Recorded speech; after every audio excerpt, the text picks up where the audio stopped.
વાવથરા જિલ્લાના વાવ તાલુકાના મોરેખા ગામે થોડા દિવસ અગાઉ એક દલિત સમાજના યુવકનો જે તળાવ હતું આ તળાવમાંથી મૃતદેહ મળ્યો હતો અને આખરે પોલીસ મથકે ફરિયાદ નોંધાઈ, પરંતુ જે પરિવાર છે આ પરિવારનું કહેવું છે કે આ યુવકની હત્યા કરાઈ છે, પરંતુ જે પોલીસ છે આ પોલીસ 302 દાખલ કરતી નથી અને આખરે પોલીસ સહિત જે કલેક્ટર છે આ કલેક્ટરને રજૂઆત કરવામાં આવી, પરંતુ સ્થાનિક જિલ્લા પોલીસ વડા અને જિલ્લા કલેક્ટરે સાંભળ્યું ના અને આખરે જે દલિત સમાજના લોકો છેલ્લા 2 દિવસથી જે વાવથરા જિલ્લો છે વાવથરા જિલ્લાના કલેક્ટરના પ્રાંગણમાં ધરણા કરવા મજબૂર બન્યા છે। તો બીજી તરફ જે જિલ્લા કલેક્ટર છે આ જિલ્લા કલેક્ટર હદે ચડ્યા છે અને જે આવેદન છે આવેદન નીચે લેવા તૈયાર નથી। તો બીજી તરફ લોકો જે દલિત સમાજના છે તેઓ પણ હઠ કરી રહ્યા છે। તેની વિગતે વાત આ વિડીયોમાં કરવી છે। વૈષ્ણવજન તો તેને કહીએ જે પીડ પરાઈ જાનાને રે।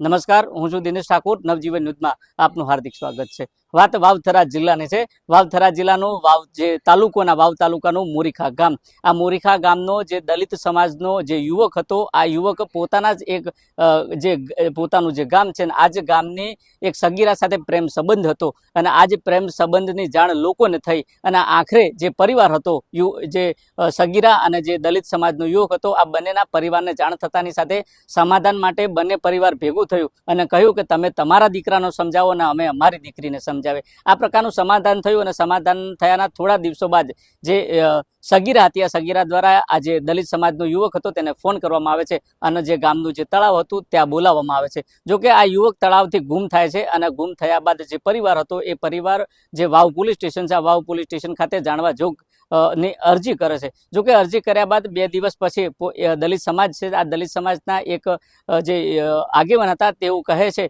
કે જે તળાવ છે આ તળાવની નજીકમાં જે સગીરા હતી આ સગીરાના માથાના વાળ ખેંચી જે પરિવાર હતો આ પરિવાર ત્યાંથી તેને લઈ જતો હતો। આ પ્રકારની વાત કરીને આ જ વાતને લઈને જે મૃતક છે આ મૃતકનો જે દલિત સમાજનો જે પરિવાર છે આ પરિવાર તળાવ પાસે જે પોતાનો દીકરો હતો આ દીકરાને શોધવા માટે આવે છે અને તે દરમિયાન તળાવમાંથી તે લાશ મળે છે અને લાશ મળ્યા બાદ પોલીસને જાણ કરવામાં આવે છે અને પોલીસને જાણ કર્યા બાદ તેની જે લાશ છે એ પીએમ અર્થે ખસેડવામાં આવે છે। જોકે જે રિપોર્ટ છે એ પીએમ રિપોર્ટ પેનલથી કરવામાં આવે છે અને આ પેનલ જે રિપોર્ટ છે તેમાં પાણી પીવાથી જે આ યુવક છે તેનું મોત થયું હોવાની જે માહિતી છે આ માહિતી પોલીસને મળે છે અને આખરે પોલીસ દ્વારા ફરિયાદ નોંધવામાં આવે છે। પરંતુ જે દલિત સમાજ છે આ દલિત સમાજનું જે પરિવાર છે આ પરિવારનું કહેવું છે કે અમારો જે દીકરો છે આ દીકરો જે સગીરા ત્યાં સગીરના પરિવારો જનો દ્વારા તેની હત્યા કરવામાં આવી છે અને આ જ હત્યાને લઈને 302 દાખલ કરવામાં આવે। જોકે જે પોલીસ હતી આ પોલીસે 306 મુજબ જે આરોપી હતા આરોપીની અટકાયત કરી આરોપીને સબ જેલમાં મોકલ્યા, પરંતુ જે દલિત સમાજ છે આ દલિત સમાજની એક જ માંગ હતી કે 302 મુજબ ગુનો દાખલ કરવામાં આવે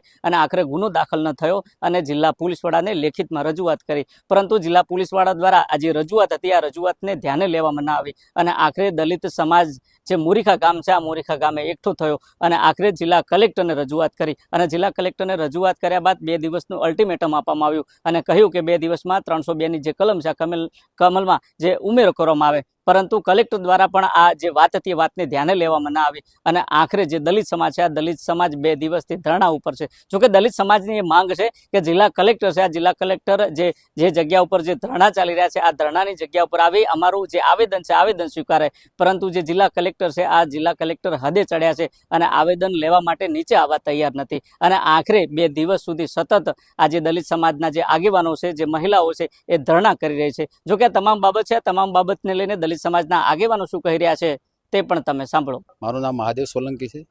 મહાદેવભાઈ, 2 દિવસથી કલેક્ટરના પ્રાંગણમાં ધરણા છે, શું છે?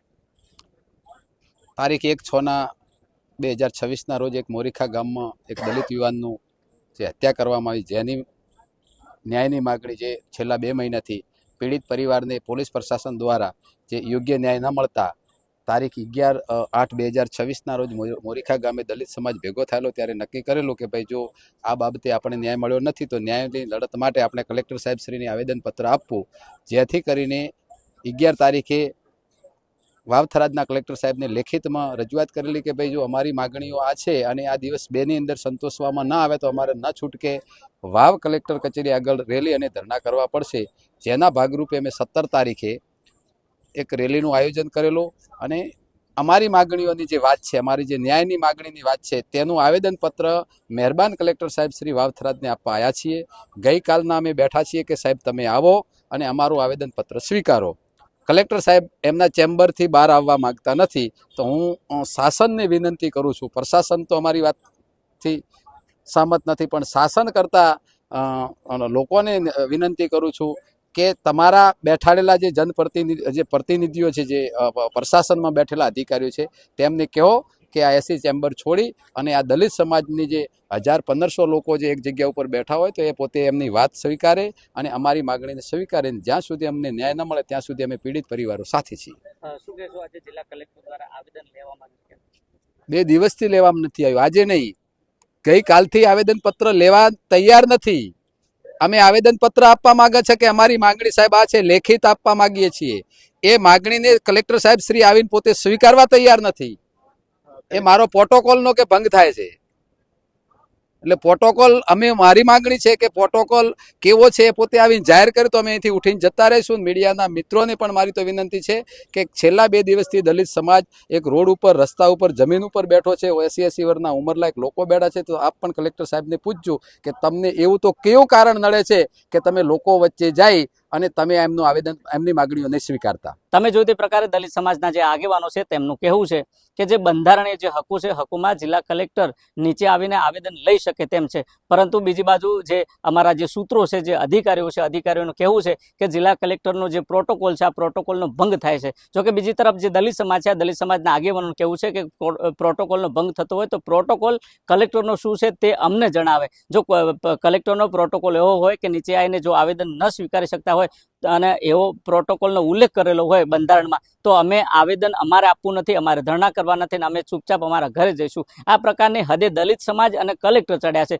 જોકે કલેક્ટર દ્વારા છેલ્લા 2 દિવસથી કલેક્ટર કચેરી, તેમની જે ઓફિસ છે, આ ઓફિસમાં સવાર સાંજ આવે છે, પરંતુ ધરણા પર બેઠેલા જે લોકો છે એ લોકોની સામે નજર પણ કરતા નથી અને આખરે ગાડીમાંથી ઉતરી ઓફિસ જાય છે અને ઓફિસમાંથી જે પગથિયા છે તે નીચે ઉતરી અને ગાડીમાં બેસી પોતે ઘરે જાય છે. આ પ્રકારે જે દલિત સમાજ છે, આ દલિત સમાજ પણ હદે ચડ્યો છે અને જે કલેક્ટર છે, આ કલેક્ટર પણ હદે ચડ્યા છે. જોઈએ આવનાર સમયમાં હદે ચડેલા દલિત સમાજ અને જે કલેક્ટર છે, આ કલેક્ટરને લઈને આ જે આવેદનપત્ર છે, આવેદનપત્રને લઈને જે 302ની જે કલમ છે, આ કલમ દાખલ કરવામાં આવશે કે નહીં તે તો આવનારો સમય બતાવશે.